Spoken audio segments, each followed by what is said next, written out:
Šikovný, vtipný a inšpiratívny. Prísny, dobrý tréner a šikovný. Veľmi dobrý priateľ. Je priateľský, vtipný a hlavne všímavý. Silný, starostlivý a nebojácný. Filip je povzbudzujúci, dobrý tréner a inšpiratívny. 3 days later. Tak, dobrý učiteľ, veľa vlasov a pracovitý.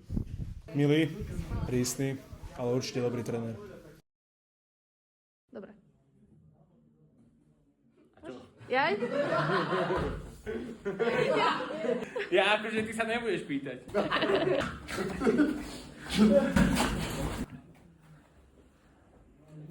No poď. No, je kamarátsky. Dobre.